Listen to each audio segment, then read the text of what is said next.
Comenzamos un viernes más la radiolería y la abrimos en el día de hoy de una manera muy especial porque hoy es una conversación a tres. Ya lo decía Eva la última vez que hablábamos, que esto iba a intentar traer también a los autores, autoras para poder hablar directamente con ellos y le voy a dar paso a ella porque hoy voy a estar más de realizador que de locutor, digo, de comunicador, porque tengo que estar también pendiente de los audios para que no se acople y demás. Así que, Eva, buenos días y todo tuyo.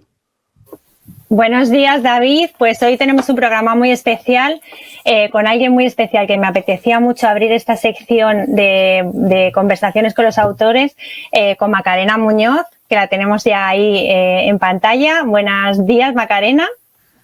Buenos días, Eva. Gracias por invitarme. Nada, un placer. Bueno, teníamos una cuenta pendiente también con el proyecto y me parecía que era lo más ideal o lo más indicado empezar esta sección, esta parte más humana, ¿no? De acercamiento de los autores al oyente y al lector contigo y con el libro que hoy nos ocupa, que es Los extranjeros, que está dentro de una trilogía que yo conocí con el proyecto con Memorias fugitivas, que yo creo que, bueno, ha sido premiado, hay que decirlo, ¿no? Hace 4 años ya, en el 2020, en Círculo Rojo, ¿verdad? Y bueno, pues esa parte que enlaza muy bien, pero como bien tú misma dices, sí que son novelas que se pueden leer de manera independiente, aunque forman parte, tienen un nexo claro, ¿no? De unión. A mí me tocó más la fibra y el corazón la que nos ocupa hoy, extranjeros, ¿no? Porque, bueno, yo misma al venirme a vivir a Canarias también al principio me sentí un poquito extranjera, aunque seamos de la misma nacionalidad, ¿no?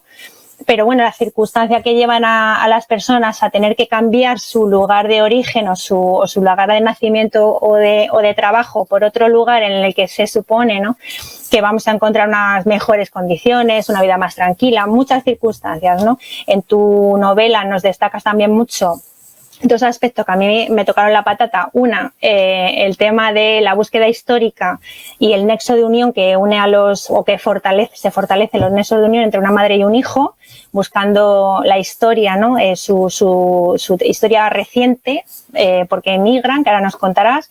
Y luego, pues bueno, esa trama de la transición política en España, en Madrid, que es mi ciudad natal, y cómo lo narras, pues me encantó. Entonces, una de las cosas que me gustaría que nos contases es qué te lleva a elegir esos personajes, qué parte de la historia de los hechos reales en la que lo basas es así y cuál es la parte ficcionada o si es ficción histórica, ficción política, mezcla de las dos y por qué tú también te sientes identificada con esta novela. Bueno, la primera pregunta, ¿por qué elijo estos personajes? Pues nos encontramos con una familia que es el nexo de unión de las 3 novelas y nos encontramos con una familia que hace unos años podríamos decir es atípica o, bueno, hace una década. Ahora mismo en la actualidad creo que ya no es atípica. Tenemos un padre que es alemán, una madre que es africana de Guinea Ecuatorial, unos hijos que han nacido en Inglaterra. ¿Qué me lleva a esto? Pues mi propia historia personal, ¿no? Yo he viajado mucho, he vivido, bueno, primero estuve de Erasmus en Gales, luego viví 3 años en Nueva Zelanda, después pasé por España 1 año y ahora llevo pues ya 26 años en Alemania, que se dice bien. Mi marido no es alemán, mi marido es inglés. Mis hijos han nacido aquí, con lo cual es una familia que en parte pues parece un poco mi familia, de ninguna parte y de todos sitios. Entonces, pues por eso he elegido esos personajes. Luego me dices por qué elijo ese contexto histórico de Madrid, de la transición. A mí la transición me pilló muy jovencita. Quizá de lo que más me enteré un poco es de la movida madrileña, que estuve en Madrid. Me gustaba mucho, aunque yo nací en Granada, me gustaba mucho ir a Madrid. De hecho, yo en los años estos 80, 80 y tantos largos, ¿no? Tenía incluso un novio madrileño, soñaba con estudiar periodismo y quedarme en Madrid. O sea, Madrid Para mí ha sido una ciudad muy importante, aunque yo no haya nacido, soy andaluza de nacimiento, ¿no? Eh, y ya, o sea, me encantaba Sabina, Joaquín Sabina, porque te cantaba las canciones estas de Madrid, era andaluz, pero admiraba Madrid, yo admiraba Madrid, era la ciudad donde yo quería vivir en ese entonces, ¿no? Entonces, es una ciudad que yo recurro, que voy mucho, y tenía que ambientarla en Madrid, pues precisamente porque me gusta mucho Madrid y porque la transición, que ha sido tan importante para España, pues el sitio donde se vivió más intensamente yo creo que fue en Madrid. Y no digo que no se haya vivido intensamente en Barcelona o en Sevilla o en otras grandes ciudades, pero Madrid fue el lugar donde se coció, eh, eh, donde se hicieron acuerdos, donde pues Santiago Carrillo se reunió a escondidas con Adolfo Suárez, donde ocurrieron un montón de cosas. Y aunque bueno, yo estas cosas no las conocía muy bien porque era bastante pequeña, pues me puse a investigar. Y Madrid para mí es una ciudad que tiene también su personalidad, que es un carácter más de la novela. A mí me gustan que las ciudades sean activas, que se respire en la ciudad, que no sea simplemente un telón de fondo, sino que tenga algo que decir. Y no me acuerdo ahora cuál era la tercera pregunta. Me has preguntado una... Sí, no, me refería al nexo que eliges, que por qué bueno, sí que lo has explicado, porque realmente la identificación que tú tienes y esa parte, ¿no?, de tu impronta, ¿no?, que dejáis todos los autores en cada una de las novelas que escribís o del libro que escribís. Yo que sí que te he llegado a conocer, ¿no?, que te conozco y que sé tu historia un poquitín personal, pues rápidamente he identificado, ¿no?, porque esa casi del espejo, ¿no?, esas dos familias con dos historias parecidas, las circunstancias son muy diferentes, evidentemente, y el salto temporal también marca mucho, ¿no?, los aspectos luego del desarrollo, pero claro que te reconozco, ¿no?, en esa historia, en esa trama que hay entre medias y bueno, pues era más o menos, la has contestado realmente, ¿no? Pero quería que lo explicases tú, que acerca mucho más a quienes estamos escuchando aquí con la boca abierta, la verdad. Sí. Bueno, yo también puedo añadir que el hecho de escoger la transición y Madrid es porque porque a mí me gusta particularmente jugar con las luces y las sombras, con los contrastes, con mostrar algo positivo y contrastarlo con algo negativo. O sea, la transición ha sido un cambio de la dictadura a la democracia. La otra acción que nos encontramos es la Guinea Ecuatorial, que pasa de una independencia en donde va a haber una constitución mucho más liberal que las leyes que había en España, que era una dictadura dentro de lo que cabe, y de ese momento esperanzador pues hace el camino completamente opuesto que hace España, sino que se sumerge en dos dictaduras, pero dos dictaduras a cual peor. O sea que nosotros vamos a tomar en esta novela o en estas dos novelas como hechos verídicos, ¿no?, históricos, los contextos donde se desarrolla la acción realmente, ¿no? La parte novelada, pues es de estos personajes, el buscar las raíces de este hijo, ¿no? Bueno, de él es el que busca las raíces de su familia, porque hacer ese éxodo, ¿no?, desde Guinea hasta España. Y bueno, pues la parte ficticia es esa, la parte histórica son dos ambientaciones, como bien dices, una, la dictadura en la que se sumerge Guinea y por qué decide Manuel Mangue, ¿no?, que es el abuelo de este chico, decide un día que ella no puede más, que su familia necesita y merece algo mejor, ¿no? Y toman, con las dificultades que fue aquello, pues tomar la decisión de marcharse a un país que no conocen, que tiene su raíz también, Guinea Ecuatorial tiene una raíz española mucho más atrás en el tiempo.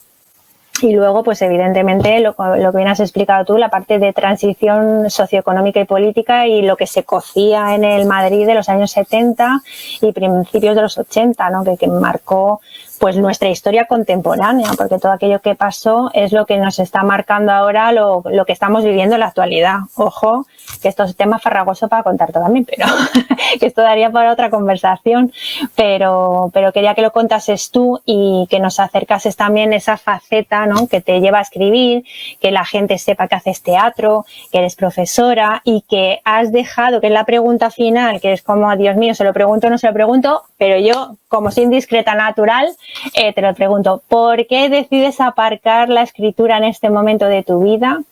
No te digo que has cerrado esa puerta, pero de momento decides que vamos a esperar un tiempo o me lo pienso mejor. ¿Qué ha pasado? Bueno, no exactamente, no está aparcada exactamente. Lo que he decidido es que cuando salga la tercera novela, la aparco. Tengo ahora mismo pues mucho trabajo y tengo un poco que posicionarme y ver qué es lo que quiero, ¿no?, con la escritura.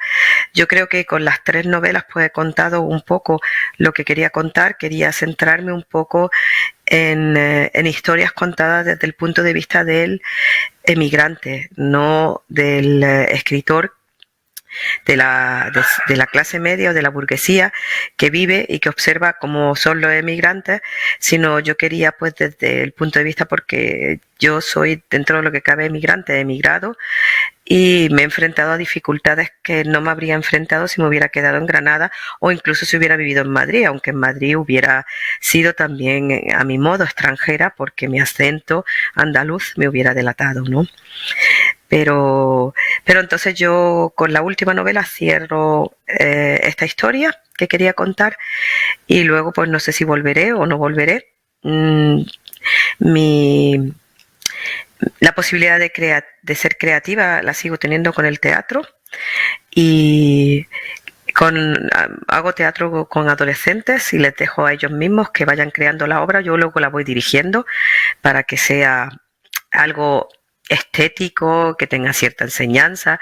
Yo como profesora pues quiero que haya cierta enseñanza. Yo escribo libros que me gustaría que fueran los libros que leyeran mis alumnos, aunque bueno, mis alumnos hablan alemán y como no salgan en alemán pues no sé si los van a leer o no.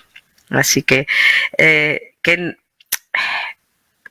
hago una pausa, no sé cuánto tiempo de larga, pero la necesito también para dedicar más tiempo a mi familia y dedicar más tiempo a otras cosas que quiera o no quiera la escritura, y la escritura es lo de menos, pero lo que es hacer publicidad con el libro, estar en las redes sociales, pues te quita mucho tiempo y eso es lo que ese es el motivo principal. Necesito el tiempo que me ha estado quitando las redes sociales.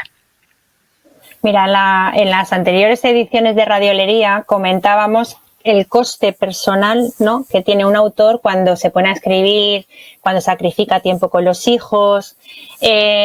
¿Cuántos disgustos te has llevado tú en redes sociales? Cuidado que me lo sé, que yo ya sabes que he vivido alguno. Bueno, un montón.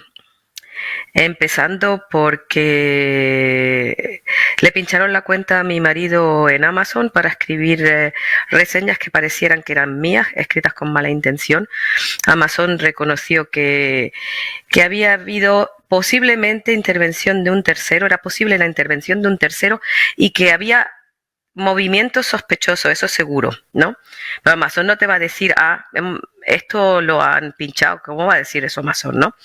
Pero bueno, ya aunque Amazon lo reconociera, el disgusto me lo dieron y bueno, pues lo utilizaron pues para... Alguien siempre va a creer que yo he andado diciendo cosas malas o haciendo cosas malas. Luego, pues otros dos, pues yo creo que sí, eso sí te habrás enterado, que en febrero del año pasado empezaron a hacerme una campaña acusándome de apoyismo, que yo como hacía entrevistas, pues que obligaba a los autores a los que le hacía entrevistas o reseñas, que les obligaba moralmente a leerse mis libros, que no sé qué, que no sé cuánto.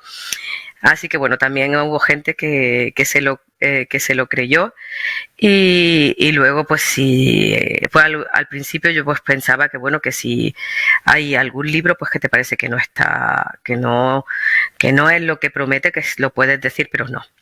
Eso no lo puedes decir en las redes sociales, no puedes ser sincero. Puedes darle un libro 5 estrellas, aunque sea una porquería, pero decir que un libro no está a la altura de lo que se promete, no. Eso no se puede decir. O sea, engañar al lector diciendo que algo es bueno cuando no lo es, no puedes. Ser sincero para que el lector sepa que no es lo que es, pues eso no puedes porque eso es malo.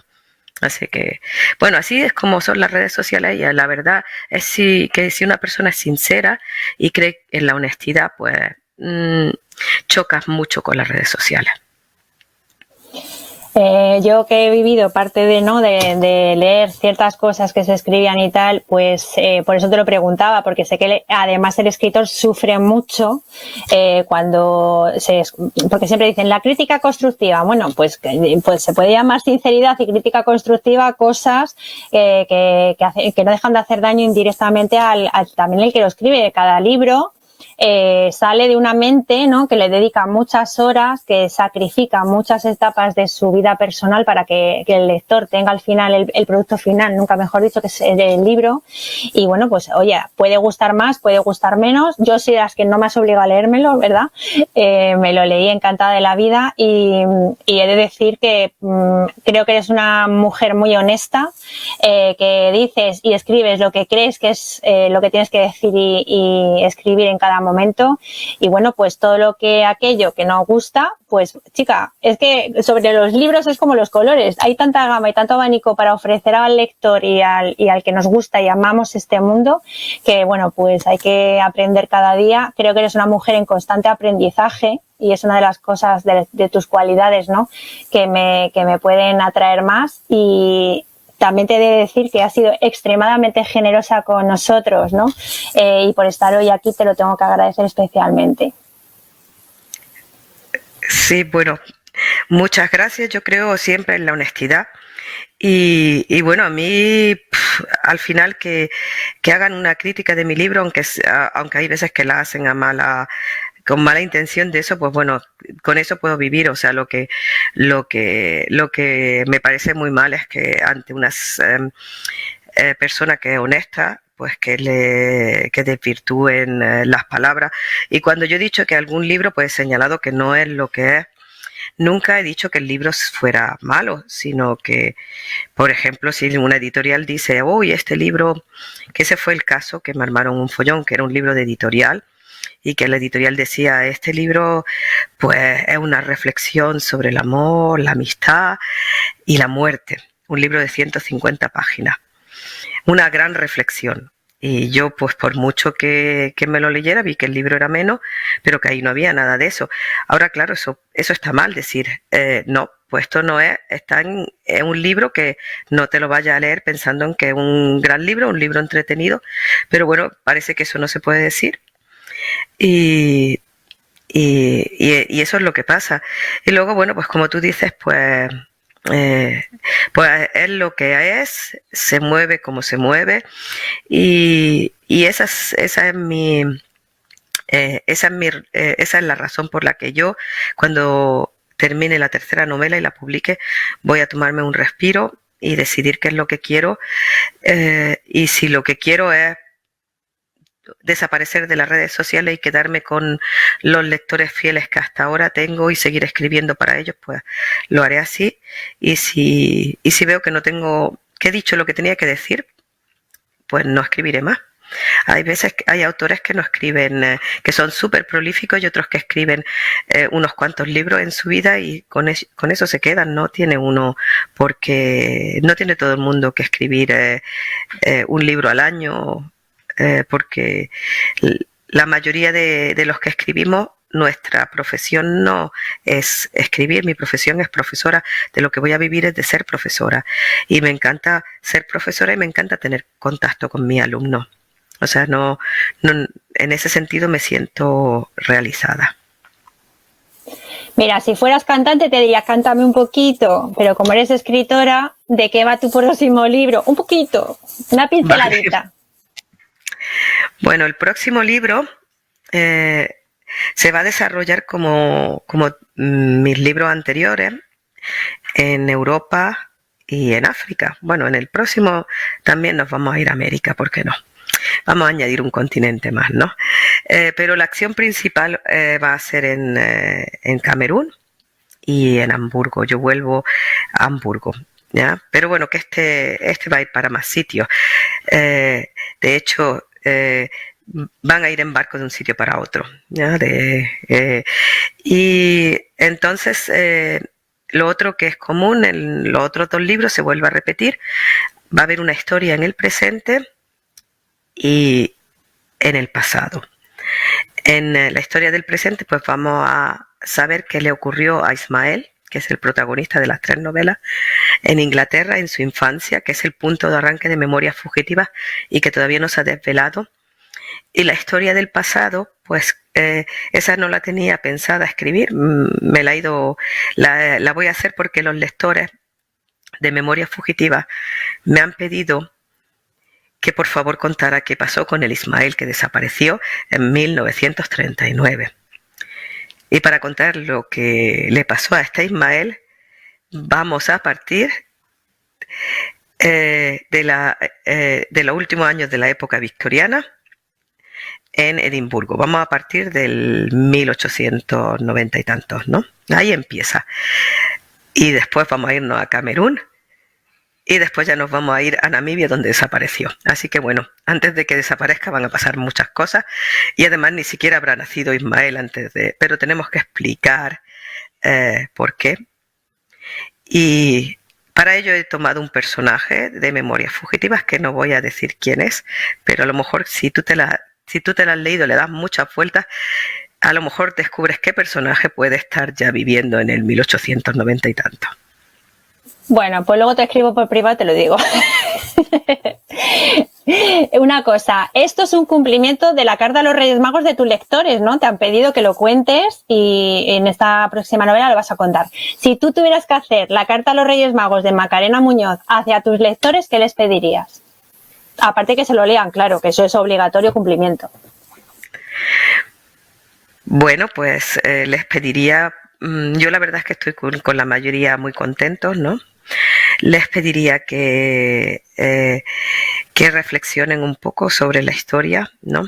Porque y que siempre no se olviden que cuando yo cuento una historia quiero que el pasado sea una reflexión sobre nuestro presente y que me recomienden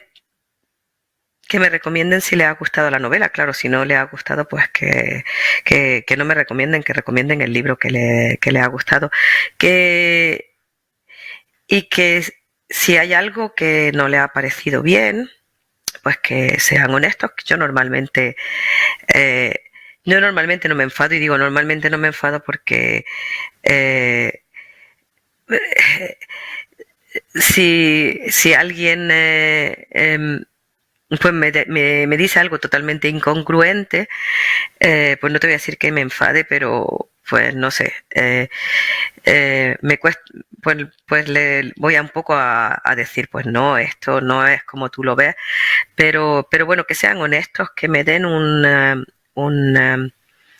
que me digan honestamente pues lo que les ha gustado, lo que piensan que puedo mejorar, porque yo lo que intento es mejorar. Y normalmente, y yo creo que es algo que los autores deberían estar contentos cuando un lector les da una opinión meditada y te dice pues esto y esto. Y yo siempre he intentado tener en cuenta pues las cosas que me han dicho, ¿no? Las cosas que me han dicho. Yo de hecho esta novela ya ha pasado por los lectores cero, ¿no? Y ahora pues en cuanto tenga ya la segunda versión pasarán por lectores beta, que van a ser distintos a los cero, ¿no? Porque yo creo que los cero pues ya me han aportado una cosa, y los beta yo creo que es mejor que no conozcan la primera versión, sino que simplemente le lean la segunda a pelo. Así que... Bueno, yo he de decirte que en la carta a los Reyes Magos de Eva hacia Macarena hay 2 peticiones. Una, que no te vayas, y la segunda, evidentemente, que sigas escribiendo. Que lo haces muy bien y que nos haces vivir cada capítulo, que tienes una escritura, de verdad te lo digo, no, esto no es peloteo, pero creo que es una narrativa la que haces, sencilla de entender, pero con un trasfondo y un peso, ¿no?, del mensaje que lanzas, que creo que merece la pena que sigas en esa línea y que nos sigas haciendo disfrutar de las historias, seguir disfrutando de la propia historia y de ese entramado que lo haces muy bonito. Y desde aquí, y decirte que muchísimas gracias por haber inaugurado esta sección con nosotros y que espero que tengas mucho éxito en la tercera novela, en la siguiente, y desde aquí que te mando todo mi cariño y muchísimas gracias por estar aquí. Bueno, Eva, pues muchas gracias y muchas gracias a David también por invitarme. Y es cierto lo que dices. Yo intento escribir sencillo y la complejidad está en el mensaje y en la estructura. O sea, es una novela que hay diferentes niveles, ¿no? Te puedes quedar con el nivel más sencillo. Y intento escribir de esa forma sencilla porque yo antes escribía poesía y yo creo que la poesía también, para que llegue, pues tiene que ser una poesía tipo como la de Antonio Machado, contada de forma sencilla, que el mensaje llegue, ¿ya? Y eso es lo que intento hacer. Creo que tienes que ser accesible y bueno, ya es importante ser accesible. Es importante ser sencillo. No quiere decir que sepas más porque pongas palabras rocambolescas o hagas una frase de 10 líneas. Eso no quiere decir que sepas más. Cada uno sabe lo que sabe, y si lo que uno sabe lo pone de forma sencilla, es más fácil que llegue a más personas. Pues es así. Pues David, nada, yo hoy he estado... lánzate y pregúntale algo, hombre. Sí, le iba a preguntar, y lo que pasa es que como estamos de realizador y demás, entonces a mí me gusta que sobre todo que el sonido se escuche bien, porque en las últimas veces el sonido se escuchaba doble y demás, y era algo que chirraba un poco el espacio. Yo lo que le quiero preguntar a Macarena es de cuándo empezó a escribir, es decir, ¿qué le inspiró para poder empezar a escribir a lo que ha formado esta trilogía, ¿no? Uy, bueno, yo lo he contado en alguna que otra ocasión.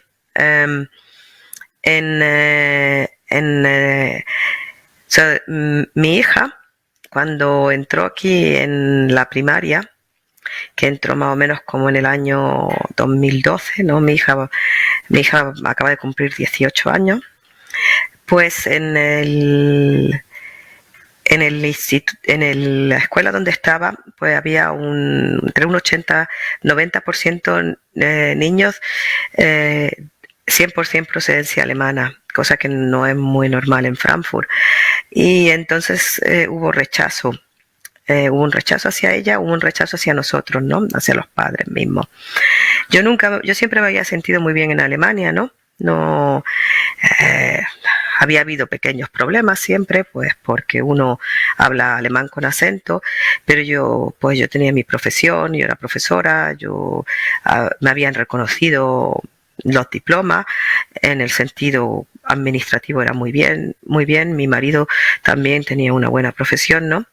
Pero en ese momento, pues nada, fue un momento bastante difícil, pues para tanto mi marido como para mí, como para mi hija, y entonces yo decidí que quería escribir algo en el que se viera la necesidad de no ver al extranjero pues con unos estereotipos y unos prejuicios, y en el que fueran novelas en el que la tolerancia brillara y se viera como la tolerancia, el entendimiento y la comunicación entre personas que piensan de forma muy diferente pues hace grande a la humanidad. Si volvemos a los extranjeros, ¿cuál es el momento grandioso, el de la transición? ¿Y por qué? Pues porque tanto la izquierda como la derecha, como los políticos del antiguo régimen, como los exiliados, se sientan a hablar. Y de ahí sale algo bueno. Gente que tiene ideas muy diferentes, que son capaces de dialogar. Y eso es lo que yo quería dejar claro, la necesidad de dialogar y de no tener prejuicios hacia determinadas personas, nacionalidades, ya sea por la forma de hablar, por la raza, por el color o por la procedencia o por la religión.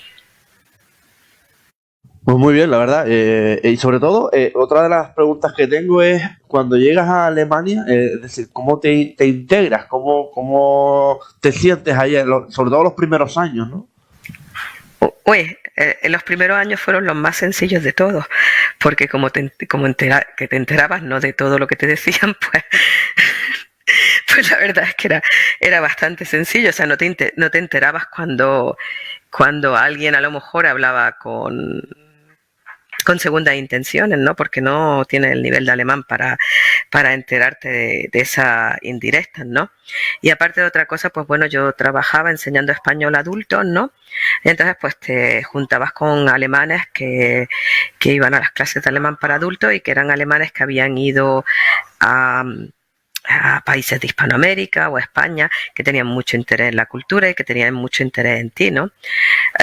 Lo difícil empieza cuando uno entra, dice, bueno, si me voy a quedar aquí, no voy a estar dando clases por la tarde en academias, porque eso no es trabajo para largo, ¿no? Entonces, bueno, vamos a integrarnos, ya tengo mejor el alemán, voy a intentarme integrar y meterme en lo que es la vida de instituto. Entonces, conforme te van metiendo, y conforme vas avanzando y vas teniendo un puesto mejor, pues primero te das cuenta, pues madre mía, si yo soy la única profesora extranjera aquí y todos me miran como, ¿qué hace esta mujer aquí? Te lo digo, me refiero cuando, yo tenía 30 y tantos años, ¿no? O sea, estaba cuando empiezo a meterme en los institutos. ¿Y qué hace aquí? Mira, si habla con acento.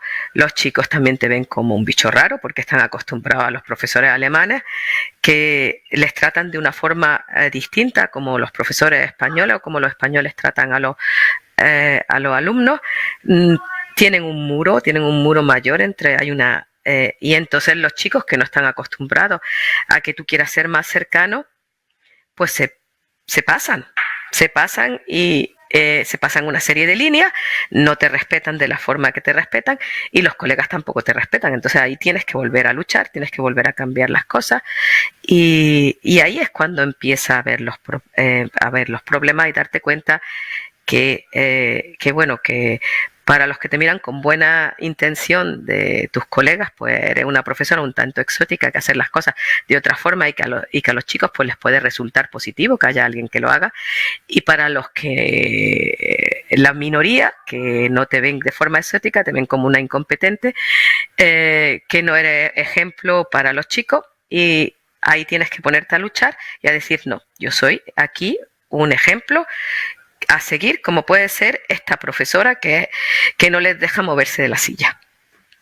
Eva, no sé si te queda algo más que comentarle. No, yo mandarle un beso que llegue hasta Alemania y de estos un abrazo que traspasa fronteras, que te admiro mucho, que muchas gracias por la conversación que tuvimos y que espero seguir teniéndolas, pues todas las que tú quieras y mucho más, y que nos vemos en Madrid, que estás invitadísima a Fuerteventura, por supuesto, y que en algún momento igual doy un salto, ¿no? Y me ves por ahí por Frankfurt y no para comer salchichas, que ya sabes que es el chiste fácil. Nada, pues encantada. Si da un salto y vienes por aquí, Frankfurt, pues te esperamos. Y bueno, yo no te llevaré a comer salchichas, te daré un buen paseo por la ciudad para que veas los sitios que poca gente conoce. Hecho. Pues de verdad, muchísimas gracias a las dos, a Macarena, a Eva, por estar aquí con nosotros, sobre todo a Macarena, porque Eva la tenemos todos los viernes, pero Macarena, ha sido un placer tenerte y de verdad, muchísimas gracias por estar y por darnos este repaso de tu extensa vida y sobre todo de tu trilogía. Gracias, de verdad, muchísimas gracias. Bueno, muchas gracias de nuevo a vosotros por invitarme. Pues nada, y gracias a ustedes, que cada día somos más. Los esperamos el lunes. Que tengas un precioso fin de semana y que seas feliz, que gratis. Chao, chao. Pescado.